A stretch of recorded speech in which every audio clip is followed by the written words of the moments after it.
تو سب سے پہلے جو ہے تذکرہ ہم کریں گے حضرت علی مرتضیٰ رضی اللہ تعالیٰ عنہ کا، کیونکہ حضرت علی مرتضیٰ کرم اللہ وجہہ یہ ولایت و معرفت کی مین جو ہے وہ اساس ہیں، کیونکہ ولایت و معرفت کی مین اساس حضرت علی مرتضیٰ رضی اللہ تعالیٰ عنہ ہے، ان سے یہ ولایت چلی ہے۔ لہذا ہمارے سلسلہ شیشہ صابریہ جو ہے اس کی جو ہے وہ جو انتہا جو ہے وہ حضرت علی مرتضیٰ پر پہنچتی ہے، اور حضرت علی مرتضیٰ منتہا ہے، اور اس کے بعد جو سرکار دو عالم صلی اللہ علیہ وسلم تک جو ہے یہ سلسلہ ہمارا چلتا ہے۔ لہٰذا سب سے پہلے جو حضرت علی مرتضیٰ رضی اللہ تعالیٰ کے حالات حضرت شیخ نے جمع کیے ہیں، انہی کے الفاظ کے اندر انشاءاللہ بطور برکت ہم آپ سے شیئر کریں گے۔ اللہ سے دعا ہے کہ اللہ تبارک و تعالیٰ ان اولیاء کاملین کی روحانی توجہات سے ہمیں مالا مال فرمائے۔ حضرت شیخ نے عنوان باندھا حضرت علی کرم اللہ وجہہ، فرماتے کہ 35 ہجری میں حضرت عثمان رضی اللہ تعالیٰ عنہ کی شہادت کے بعد دوسرے دن حضرت علی مسند خلافت اور متمکن ہوئے۔ آپ ہی کا ذکر خیر اس جگہ مقصود ہے کہ سلاسل چشتیہ میں حضور اکرم صلی اللہ علیہ وسلم کے فیض کا ظاہری سلسلہ آپ ہی سے ہے، تو گویا کہ سلسلہ چشتیہ کا جو ہے وہ ظاہری سلسلہ حضرت علی رضی اللہ تعالیٰ سے چلتا ہے۔ آپ کا نام علی، کنیت ابو تراب اور ابو الحسن ہے، لقب اسد اللہ ہے۔ آپ کا نسب یہ ہے علی ابن ابی طالب بن عبد المطلب بن ہاشم بن عبد مناف، اور تیسری پشت میں یعنی عبد المطلب پر جا کر آپ کا نسب حضور صلی اللہ علیہ وسلم کے نسب سے مل جاتا ہے۔ عجیب اتفاق ہے، بلکہ عجیب معجزہ ہے کہ نسب کے اعتبار سے جو شخص جتنا دور ہے وہ اتنا ہی خلافت کے اعتبار سے قریب ہے، اور نسب کے لحاظ سے جو شخص جتنا قریب ہے خلافت میں اتنا ہی دور ہے۔ حافظ ابن حجر عسقلانی رحمہ اللہ تعالی نے اصابہ میں لکھا ہے کہ صحیح قول کے موافق آپ کی ولادت نبوت سے 10 سال قبل ہوئی، اور حضور صلی اللہ علیہ وسلم ہی کی گود میں پرورش پائی۔ اس لحاظ سے حضور اکرم صلی اللہ علیہ وسلم کے ساتھ اخلاق اور عادات، طاعت و عبادات میں جتنا حضرت علی کرم اللہ وجہہ کو تلبس اور اتصال رہا ہے، دوسری جگہ اس کی نظیر ملنی مشکل ہے۔ اس پر سب کا اتفاق ہے کہ حضرت علی ان چند خوش نصیبوں میں سے ہیں جنہیں بچپن میں ہی اسلام لانے کی سعادت حاصل ہوئی۔ البتہ اس میں اختلاف ہے کہ قبول اسلام کے وقت عمر کیا تھی۔ مورخین نے 8 سال، 9 سال اور 10 سال کی عمر کا ہونا بیان کیا ہے۔ فرمایا کرتے تھے کہ میں نے تمام لوگوں سے 7 سال قبل نماز پڑھنا شروع کر دی تھی، تمام لوگوں سے 7 سال قبل نماز پڑھنا شروع کر دی تھی۔ آپ کے مناقب بہت ہی کثرت سے منقول ہیں۔ حضرت امام احمد بن حنبل رحمہ اللہ تعالیٰ کا مقولہ ہے کہ حضرت علی رضی اللہ تعالیٰ کے مناقب جتنے منقول ہیں کسی دوسرے صحابی کے اتنے مناقب منقول نہیں ہیں، جتنے مناقب آپ کے منقول ہیں کسی اور صحابی کے اتنے مناقب منقول نہیں ہیں۔ بعض مشائخ نے اس کی وجہ یہ بتلائی کہ بنو امیہ کے زمانے میں حضرت علی کرم اللہ وجہہ سے لوگوں کو بغض تھا، اس لیے اس کی تردید کی وجہ سے علماء حقہ آپ کے مناقب کی روایات بکثرت نقل فرماتے تھے۔ تو اس عداوت کے ریئیکشن میں گویا کہ اظہار محبت جو علماء نے کیا اور زیادہ سے زیادہ مناقب آپ کے جمع کیے، اور اسی وجہ سے امام نسائی رحمہ اللہ تعالیٰ وغیرہ کو آپ کے فضائل میں مستقل رسائل تصنیف فرمانے کی ضرورت پیش آئی۔ شجاعت، بہادری، مارکوں میں گھس جانا آپ کے مخصوص صفات ہیں۔ علوم ظاہریہ و باطنیہ کی نشو و اشاعت آپ کا خصوصی مشغلہ تھا۔ غزوہ خیبر میں نبی اکرم صلی اللہ علیہ وسلم کی زبان مبارک سے حب اللہ اور حب الرسول کا پروانہ ملا، جس کی تقریب بھی ہوئی کہ اس غزوے میں ایک روز حضور صلی اللہ علیہ وسلم نے ارشاد فرمایا کل کو جھنڈا ایسے شخص کو ملے گا کہ جو اللہ اور اس کے رسول سے محبت رکھتا ہے۔ جب یہ بات کہی تو سارے صحابہ منتظر کہ محبت تو میں بھی رکھتا ہوں، محبت میں بھی رکھتا ہوں، ہر بندہ منتظر پتہ نہیں کس کا نام آئے گا، اور اللہ رسول بھی اس کو محبوب رکھتے ہیں، ایسا وہ شخص ہے، محبت وہ بھی کرتا ہے، وہ محبوب بھی ہے۔ اس ارشاد کے بعد باوجود کہ حضرت علی کی آنکھیں آشوب کرتی تھیں پھر بھی حضور صلی اللہ علیہ وسلم نے جھنڈا آپ ہی کو مرمت فرمایا اور آشوب کے لیے اپنا لعاب مبارک لگا دیا، جس سے وہ اچھی ہو گئی۔ تو یہ آپ کی منقبت خوف و خشیت، عنوان باندھا خوف و خشیت۔ حضرت علی کرم اللہ وجہ عبادت و طاعت میں خوف و خشیت الہی میں اپنی نظیر آپ تھے۔ ان کے اس سلسلے میں بہت سے واقعات کتب تواریخ میں موجود ہیں۔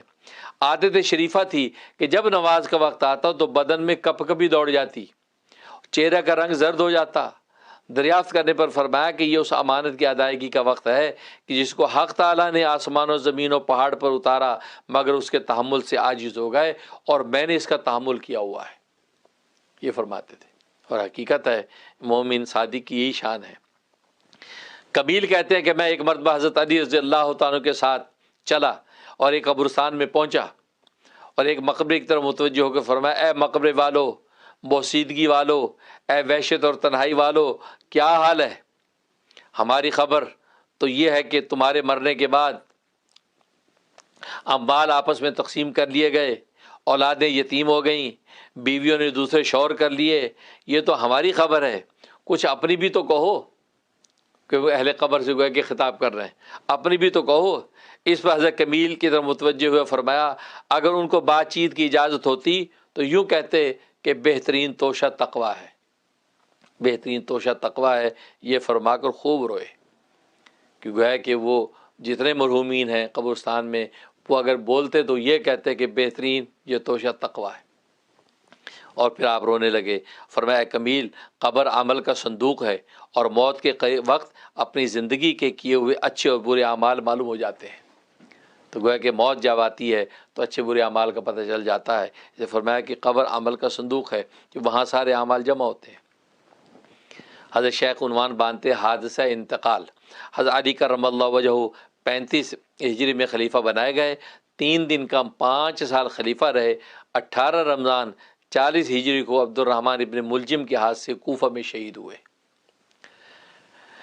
واقعہ کی اجمالی تاریخ یہ ہے کہ جنگ نہروان کے بعد مکہ معظمہ میں 3 خارجیوں کا اجتماع ہوا، عبد الرحمن ابن ملجم، عمر ابن بکیر، برق ابن عبداللہ۔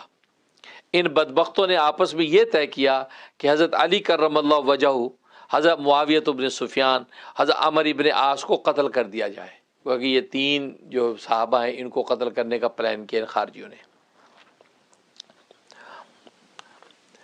ابن ملجم نے حضرت علی کے قتل کی ذمہ داری لی، ابن ملجم نے کہا میں حضرت علی کو قتل کروں گا۔ عمر ابن بکیر نے حضرت عمر ابن عاص کی، اور برق نے حضرت معاویہ رضی اللہ تعالیٰ کے قتل کی ذمہ داری اٹھائی۔ ابن ملجم تو اپنی شقاوت آمیز ذمہ داری میں کامیاب ہو کر خاسر الدنیا والآخرہ کا مصداق بنا، اور وہ دونوں اپنے مقصد میں ناکام ہوئے۔ تو گویا کہ وہ عمر ابن عاص اور سیدنا امیر معاویہ یہ دونوں بچ گئے، کیونکہ ظاہر ہے کہ وہ اپنے ٹارگٹ میں ان کے دشمن ناکام ہوئے۔ حضرت علی بہت سویرے مسجد تشریف لے جایا کرتے تھے، راہ میں سونے والوں کو الصلاۃ الصلاۃ کہہ کر اٹھاتے جاتے تھے۔ ایک رات میں ابن ملجم مسجد کے راستے میں چھپ کر بیٹھ گیا۔ جب آپ اس کے قریب گئے اور پاس سے گزرے، اس نے پیشانی مبارک پر تلوار ماری جو دماغ کے اندر تک جا پہنچی، داڑھی خون سے تر ہو گئی۔ لوگ اس حادثے کو دیکھ کر دوڑ پڑے، ابن ملجم کو پکڑ لیا۔ حضرت علی رضی اللہ تعالیٰ نے فرمایا کہ اس کو ابھی قتل نہ کرنا، اگر میں اچھا ہو گیا تو میں جو چاہے معاملہ اپنے اختیار سے کروں گا، اور اگر انتقال کر گیا تو جس طرح اس نے ایک ضرب میرے لگائی ہے تم بھی لگا دینا، یہ فرمایا۔ آپ کے انتقال کے بعد ابن ملجم کو بے دردی سے قتل کر دیا گیا۔ ایک مرتبہ خود حضرت علی رضی اللہ عنہ سے فرمایا تھا کہ اے علی، یعنی نبی پاک صلی اللہ علیہ وسلم نے ارشاد فرمایا کہ نبی پاک صلی اللہ علیہ وسلم نے جو ہے وہ نبی اکرم صلی اللہ علیہ وسلم اس بدعنما واقعے کی اطلاع بہت پہلے دے چکے تھے۔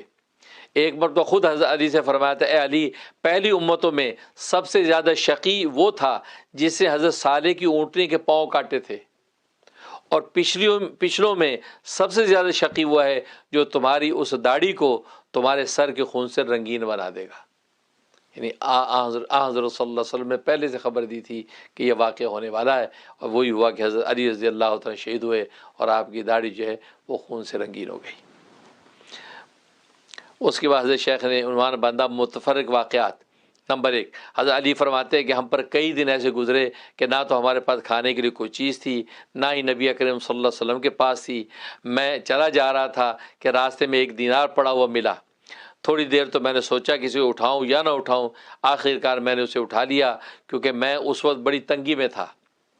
اس کو لے کر بازار گیا، آٹا خرید کر حضرت فاطمہ کے پاس لے گیا، ان سے روٹی پکانے کو کہا۔ انہوں نے آٹا گوندنا شروع کیا، مگر بھوک کی وجہ سے ان کی کمزوری کا یہ حال تھا کہ ان کی پیشانی کے بال آٹا گوندنے کے برتن میں پہنچ رہے تھے، کمزوری سے یوں یوں ڈول رہی تھیں اس برتن پہ۔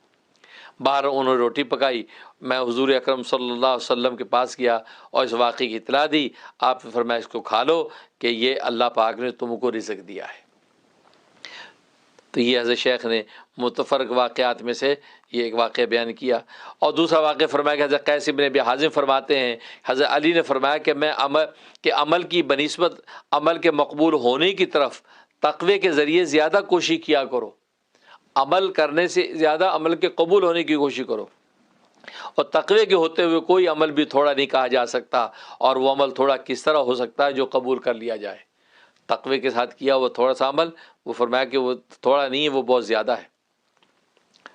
اور تیسرا واقعہ لکھتے ہیں، فرمایا کرتے تھے کہ جو شخص اللہ کی تقدیر پر راضی ہو گیا تو تقدیر تو اس پر جاری ہو ہی جائے گی اور اس رضامندی کا اس کو اجر ملے گا، اور جو تقدیر الہی پر راضی نہ ہوا تو تقدیر تو اس پر جاری ہو کر رہے گی، لیکن ایسے شخص کا عمل ضائع ہو جائے گا۔ کیونکہ تقدیر پہ راضی رہنا چاہیے، کیونکہ تقدیر نے تو ہو کے رہنا ہے، لیکن آپ کے رضامند ہونے سے اللہ خوش ہو کر آپ کو اجر عطا فرما دیتے ہیں۔